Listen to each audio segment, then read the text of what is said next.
Hello, YouTube. Josh here with an update.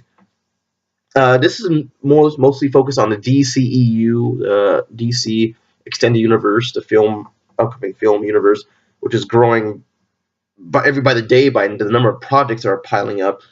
But I noticed there was a lot of negativity going around the Batman, which is really getting on my nerves because at first, it was beginning with a dream project, Batman directed by Ben Affleck himself, directing and starring. So basically the town level, but with Batman in it. That would have been amazing. But then he dropped out because, of course, if you know from movies, there's a lot of work to be done, especially on a tight schedule. Like they're going with movies that come almost every single year. That'd be a lot on Ben Affleck's shoulders. So he dropped out of directing it, which then led to a slew of negative things saying the Batman movie wouldn't happen, that Ben Affleck himself would drop out of being the Batman. I was really getting pissed. I'm just like, come on now. It's probably just, let alone there being a contract, why would Ben Affleck give up being the Batman in a probably multi-film deal that will span probably the next decade between solo movies and Justice League team-ups and probably cameos in future movies? Why in the hell would he stop being Batman? But that was a rumor going on for quite some time. And these little film pages, comicbook.com, releasing things that, 10 people could possibly play the Batman. A bunch of clickbait bullshit. And so I just sat back and waited to see what else with the final news, because they had to announce it soon. Because there's no way Warner Brothers Legend would let such a really good project get by them. Batman movies are usually very good, and voila, Matt Reeves was confirmed. But then he also was supposedly rumored to drop out. But then now, as of yesterday, it's confirmed Matt Reeves is directing the Batman, and to me that makes a whole lot of sense because he's barely getting out there as far as directing. He's done a lot of stuff behind the camera as far as your editing and producing stuff like that, but he's only directed a few films. And for a director like him to be given the chance to direct something like a Batman movie, I mean, come on.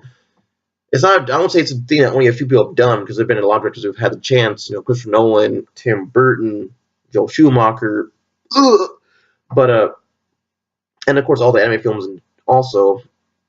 And let me start, is also Batman as fast, but that's going beyond my point. The point of the matter is, why would any director turn down a chance to do a Batman movie?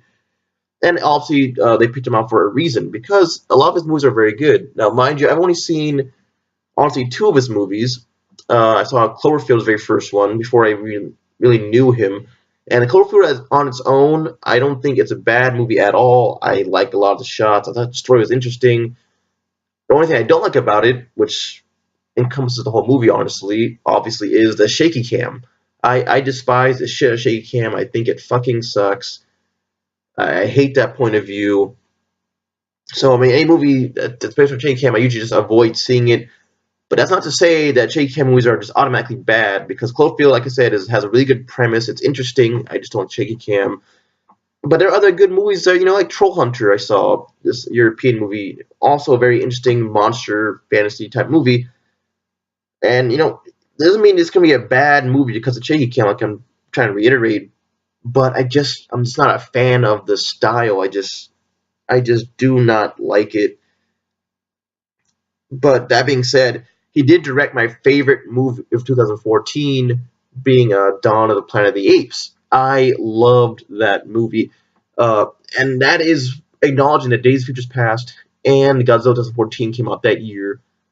And I loved all three of those movies, but if I had to pick my favorite, honestly, it is Dawn of the Planet of the Apes for that year. It is on my top 100 film list. It is a fantastic movie. And then so when I heard that Matt Reeves is doing the Batman, I mean, holy crap. It will probably be really good. I mean, if they could do the Marvel route and make a whole trilogy out of it, I'd fucking say go for it, as long as you have Matt Reeves doing all of them, because I have a lot of faith in him. Dawn is such a well-done movie. They put a lot of emphasis on emotions and themes of, like, war and betrayal, and just there's a lot of ideas in that movie. Really great, really great. And the good thing about Dawn Planet of the Apes, it still paid a lot of homage to the past Planet of the Apes movies. That this guy really was bringing a whole lot to the table, making it serious, but still paying homage to the past. I mean, that is perfect when a director can do that with Sword for Tale. That isn't brand new, but does a whole lot with it. So when Matt Reeves says he's going to be doing a Batman movie, that is fantastic. Which brings to mind another thing. I'm just going ahead of myself, but I mean, who will score the movie? Because Michael Giacchio did the score to Dawn of the Planet of the Apes and to War of the Planet of the Apes coming out this year, one of the most anticipated movies of this year because he's directing. I mean, he's doing the score and Maverick is directing it. But Junkie XL, I know, is doing the score for Justice League, so I'm wondering who will score the Batman movie. Will it be Junkie XL or will it be Michael Giacchio? I'd be happy with either choice, honestly. So we'll see in the future. I mean, we still don't have an idea when that movie's coming out per se. We can all assume 2000.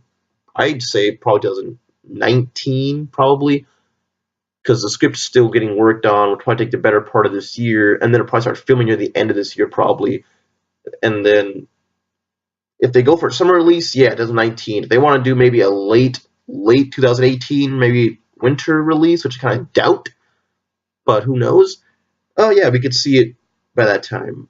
Oh, I think they have released an official release time for it, but I wouldn't count on it. These things always change. Look at Godzilla 2. That got changed, but got pushed a whole year back. That being said, yeah, so that was a really good news. And then on top of the good news, out of the freaking blue, a Nightwing movie got confirmed. And I thought to myself, just wow, because a lot of people have been wanting something like a Nightwing movie, character who has not been seen. Well, Dick Grayson himself has been seen, but it was very poorly done in the Joel Schumacher films, really horribly done. And then, of course, Dark Knight Rises kind of had Robin in a sense. That was, I mean, don't get me wrong, I like Dark Knight Rises, but the way they did that was really weird. I mean, you could have just made it be Dick Grayson and just get to the point, but they made it their own little character. I don't know why. But, like I said, Dark Knight Rises, I still really like that movie, but I'm confused as to why they went that route with Robin. I mean, you could have just made him be Dick Grayson. In any case, Nightwing movie is confirmed, and the thing that took me aback, though, was director they confirmed for the role already, and that was to be Chris McKay. And for those who don't know, he was the guy who just directed the Lego Batman movie. I thought, okay, well, that's one thing, animated movie, let's see what else has he done. And then I look back, and there's Titan Maximum, Robot Chicken, and Moral Oral. A lot of those which he was animator and director on. So he's a hard worker. That is certain. The only thing I was confused at was at the fact that these are all, little animated comedy series. Although, to be honest, I'm not too certain about Titan Max. I haven't really watched that, but I'm pretty sure that was around the same lines. But everyone's seen Moral Oral and Robot Chicken. I know everyone's seen Robot Chicken. So to take the director of Robot Chicken episodes and then the main director of the Nightwing movie, to me, is honestly kind of strange. It's not a bad thing yet, because, I mean, every director, every filmmaker has to start somewhere. No matter if they're just editing, if they're just doing backstage stuff, they always start somewhere small and they go up. So I'm not trying to tarnish it, but I'm just wondering how the story could be handled, because Nightwing is a smart aleck character. He has his funny moments. He's the light side to Batman's dark a lot of times, but Dick Grayson has some very dark moments in his life. The death of his parents. Despite his career as Robin, we all know how that ended. It ended with them on very bad terms, led to him becoming Nightwing. And although, recently, of course, Nightwing is now his own thing, him and Batman have made up years ago, but to me, that's still a very interesting story transition, story arc, I should say, that was handled so very well, like in things like the Batman, the animated series, where they kept it perfectly, how Batman meets Dick Grayson, he stops from turning into another complete Batman by bringing justice for him without having to kill, shows him a better path, makes him a Robin, the first Robin, and then later on they fall out, which I guess the reasons probably differ across the mediums, but in the show, it was because Batman was too reckless with other people's lives, and so they became Nightwing. And then that's this whole other thing itself. So Dick Grayson is a character you could do a whole lot with. You can make him interact a whole lot of other characters in Gotham and Bloodhaven, and maybe even the Teen Titans, if whatever you want to do. So giving it to a comedic animating director, to me, is just strange. But like I said, if the script is really good, I'm positive it can be a very good movie. I'm very much looking forward to it. Of course, this is very early stages. I don't think there's even a writer confirmed for it or anything like that yet, but they have a director. So I think it should be interesting. Just like I said, I want the story to be really good, and this time don't rush it. I mean, I enjoyed Suicide Squad, but it was like nowhere near the level of like Batman versus Superman or Man of Steel. So don't rush it this time. Just make a really well-grounded story that does not, rush right into the action. Build the slow burns can make it really good. So yeah, the DCU news. As far as those two projects go, well done DC. Those probably gonna be really great movies that'll come out soon enough. As far as Justice League goes, I think all the photos they've been releasing look freaking fantastic. Uh, a trailer, people have always been saying a trailer. I don't think a trailer's probably coming out till maybe Wonder Woman, honestly. Maybe a little before, but the main marketing gimmick, of course, will be to release a trailer for either with Logan, which comes out next week. So I don't think there's going to be a trailer with Logan because they would have announced it by now. But I could be wrong. I could eat my own words by the end of the week. And they, of course, Kong Skull Island, which is also legendary. So there may even be a trailer attached to that, which comes out the week after Logan. So if this is not announced for those two movies, a superhero movie and a legendary movie, I don't think we'll hear about the trailer till Wonder Woman, which will be in the summer, which I'm fine with, really.